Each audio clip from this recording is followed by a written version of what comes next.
সারা দেশের দৃষ্টি এখন নারায়ণগঞ্জের দিকে, কিন্তু আলোচনার কেন্দ্রে যখন মেয়র প্রার্থীরা তৃণমূলে, তখন চরম উত্তেজনা বিরাজ করছে কাউন্সিলর পদকে কেন্দ্র করে। সিটি নির্বাচনে ২৭ ওয়ার্ডে লড়ছেন ১৫৬ জন কাউন্সিলর প্রার্থী। এর মধ্যে বেশ কয়েকজনের বিরুদ্ধে রয়েছে খুনসহ বিভিন্ন মামলা। নির্বাচনের শেষ মুহূর্তে এসেও তাদের বিস্তর অভিযোগ। এখানে ডামি প্রার্থী আসছে অনেকজন, যাকে দাঁড়ানো করা হয়েছে আমার এলাকা দিয়ে, আমার প্রতিদ্বন্দ্বী।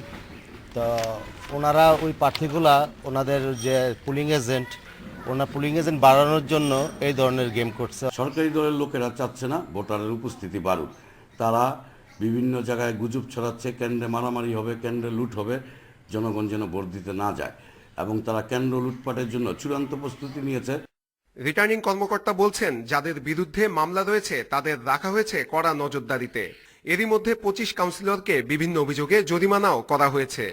১৫৬ জন প্রার্থীর মধ্যে সবাইকে আমাদের নজরদারিতে রাখতে হবে না, হয়তো ৪, ৫, ৬, ৭ জনকে রাখতে হবে। সেটি আমরা রাখবো, সেই ব্যাপারে আমাদের আছে, প্রস্তুতি আছে।